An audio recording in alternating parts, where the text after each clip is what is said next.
नमस्कार दोस्तों, आप सभी का एक बार फिर से बहुत बहुत स्वागत है आपके अपने YouTube चैनल पर। इस समय की तमाम बड़ी खबरें दोस्तों, मुख्य समाचार सामने निकल के आ रहे हैं, जहां पर हम आपको एक एक करके तमाम बड़ी खबरें इसी वीडियो में बताएंगे। जो खबरें जानना आप लोगों के लिए बहुत जरूरी है, लेकिन उससे पहले दोस्तों, अगर आप लोग भी गोदी मीडिया का जबरदस्त तरीके से विरोध करते हैं तो अभी इस वीडियो को लाइक करके लाल कलर के सब्सक्राइब बटन को दबा करके चैनल को जरूर सब्सक्राइब कर लीजिए दोस्तों, और पास में ही बेल का आइकन होगा उसे जरूर दबा दीजिए। तो आइए दोस्तों, आज की सभी बड़ी खबरें, मुख्य समाचार जान लेते हैं। कोरोना के बहाने मुसलमानों को बनाया जा रहा है निशाना, सुप्रीम कोर्ट के पूर्व जज मार्कंडेय काटजू ने गिनाए कई घटनाक्रम, मीडिया पर साधा जोरदार निशाना। जी हां दोस्तों, आप लोगों को बताते चले, पूरा देश जहां कोरोना वायरस के संक्रमण से जूझ रहा है, वहीं कुछ लोग इस महामारी को भी सांप्रदायिक रंग देने की कोशिश कर रहे हैं। सुप्रीम कोर्ट के रिटायर्ड जज मार्कंडेय काटजू ने इसे लेकर एक लेख लिखा है। लेख में काटजू ने कहा है कि कोरोना संकट के इस बेहद कठिन दौर में भी मीडिया एक वर्ग अपनी पूरी ताकत के साथ यह बताने की कोशिश कर रहा है कि इस वायरस के संक्रमण के लिए तबलीगी जमात पूरी तरह से जिम्मेदार है। इस वर्ग ने मुसलमानों को आतंकवादी और राष्ट्र विरोधी नागरिकों के रूप में प्रस्तुत किया है। इसके बाद देश भर में मुसलमानों पर हमले और उनसे भेदभाव किए जाने की खबरें भी सामने आई हैं। आप लोगों को दोस्तों बताते चलें, मार्कंडेय काटजू ने इन घटनाओं को लेकर कुछ विशेष उदाहरण भी दिए हैं। पहला उदाहरण उन्होंने तबलीगी जमात के प्रमुख मौलाना साद का दिया।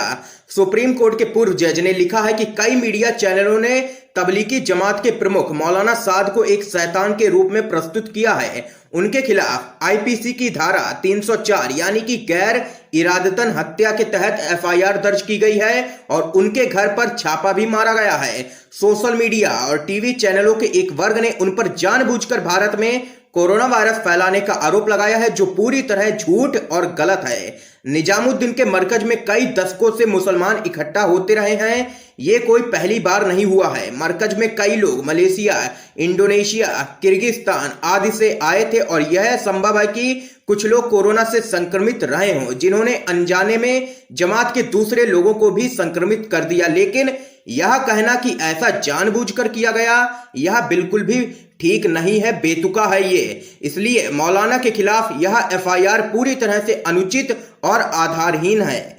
आप लोगों को दोस्तों आगे बताते चले, मार्कंडेय काटजू ने आगे लिखा है कि कुछ लोग पूछते हैं कि मौलाना साद पुलिस के सामने सरेंडर क्यों नहीं कर देते हैं।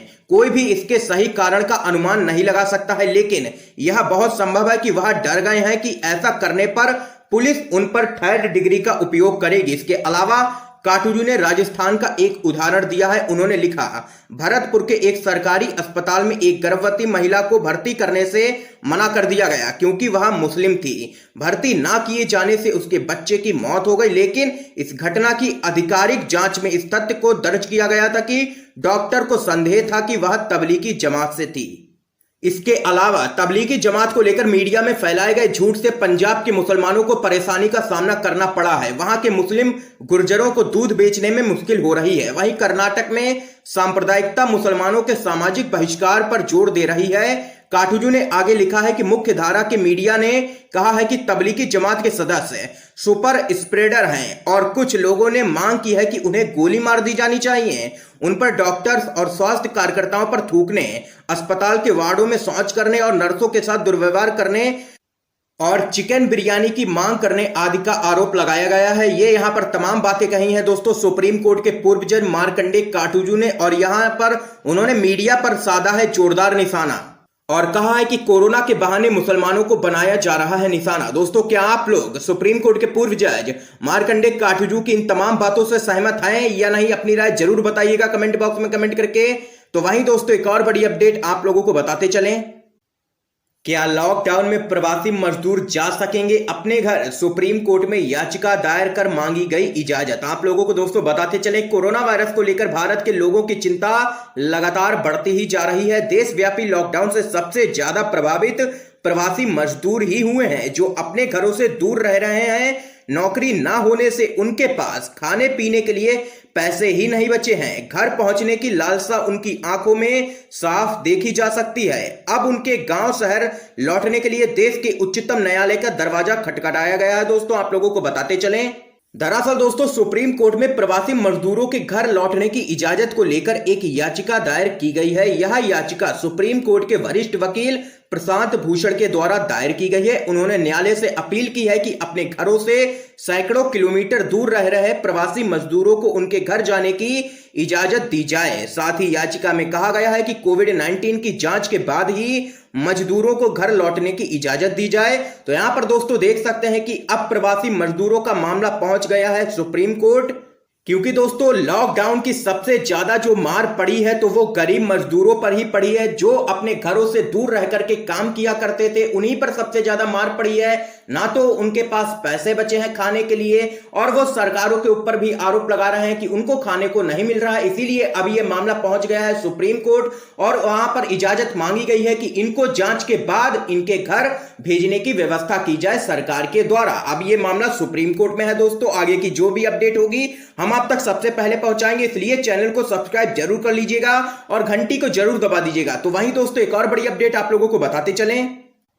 दिल्ली के मुख्यमंत्री अरविंद केजरीवाल बोले, दिल्ली की स्थिति काफी चिंताजनक है, लॉकडाउन 2 में फिलहाल कोई भी छूट नहीं मिलेगी। जी हां दोस्तों, आप लोगों को बताते चलें, अरविंद केजरीवाल ने कहा है कि इस वक्त कोरोना से सबसे कठिन लड़ाई दिल्ली लड़ रही है। विदेश से आने वाले सबसे ज्यादा लोग दिल्ली ही आए हैं। मरकज में जो कुछ भी हुआ उसकी भी सबसे ज्यादा मार दिल्ली को ही झेलनी पड़ी है। उन्होंने कहा है कि दिल्ली की स्थिति को देखते हुए और विशेषज्ञों की सलाह के अनुसार हमने यह निर्णय लिया है कि फिलहाल लॉकडाउन की शर्तों में किसी तरह की छूट नहीं दी जाएगी।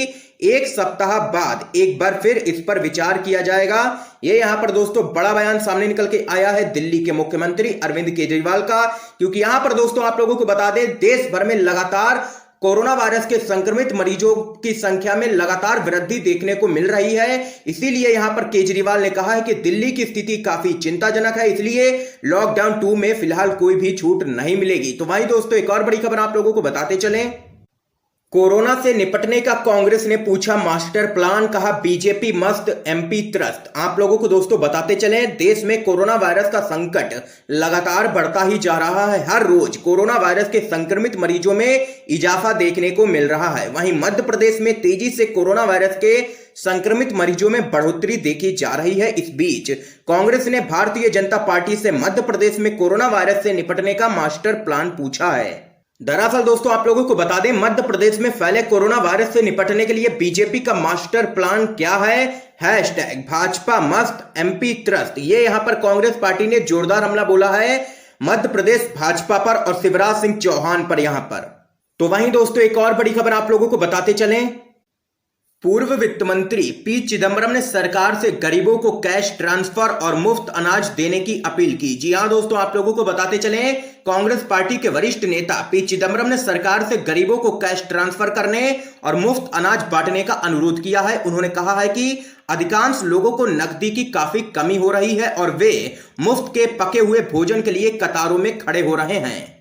पी चिदम्बरम ने आगे कहा है कि इसके काफी सबूत हैं कि ज्यादातर लोगों को नकदी की कमी है और उन्हें मुफ्त का पका हुआ भोजन लेने के लिए कतारों में खड़ा होना पड़ रहा है। केवल एक निष्ठुर सरकार मूक बनी रहेगी और कुछ नहीं करेगी। चिदम्बरम ने पूछा, सरकार उन्हें भुखमरी से क्यों नहीं बचाती और हर गरीब परिवार को नकद रुपए देकर उनकी गरिमा की रक्षा क्यों नहीं करती। उन्होंने कहा कि सरकार एफसीआई के साथ 7.7 करोड़ टन अनाज का एक छोटा सा हिस्सा उन परिवारों को मुफ्त क्यों नहीं बांटती जिन्हें इस अनाज की काफी जरूरत है। पूर्व वित्त मंत्री ने ट्विटर पर कहा है कि यह सवाल आर्थिक और नैतिक दोनों है। जब देश असहाय होकर खड़ा है तो नरेंद्र मोदी और निर्मला सीतारमण दोनों सवालों का जवाब देने में नाकाम रहे हैं। चिदम्बरम उन गरीबों को नकद रुपए देने की मांग करते रहे हैं जिनके लिए देशव्यापी लॉकडाउन के बीच रोजगार के बिना जीना काफी मुश्किल हो गया है। उन्होंने कहा है कि देश में अलग अलग राज्य की सीमाओं पर गांवों में अपने घरों तक पहुंचने की कवायद में हजारों प्रवासी मजदूर फंसे हुए हैं। इसलिए यहां पर केंद्र की मोदी सरकार से कांग्रेस पार्टी के वरिष्ठ नेता पी चिदम्बरम ने मांग की है कि जल्द से जल्द इन गरीब लोगों को मदद मुहैया करवाई जाए, इनको राशन दिया जाए और गरीबों को कैश ट्रांसफर और मुफ्त अनाज देने की अपील की गई है यहां पर पूर्व वित्त मंत्री पी चिदम्बरम की तरफ से। दोस्तों यहां पर आज की ये तमाम बड़ी खबरें सामने निकल के आई जो हमने आप लोगों तक पहुंचाई। अगर वीडियो पसंद आया हो तो लाइक जरूर कीजिएगा, ज्यादा से ज्यादा वीडियो को शेयर कीजिएगा, अपने सभी दोस्तों तक इन खबरों को जरूर पहुंचाइएगा। और अगर आपने अभी तक हमारे यूट्यूब चैनल को सब्सक्राइब नहीं किया है तो लाल कलर के सब्सक्राइब बटन को दबा करके अभी चैनल को फ्री में सब्सक्राइब करके घंटी को जरूर दबाइए। दोस्तों आप सभी का बहुत बहुत धन्यवाद दोस्तों।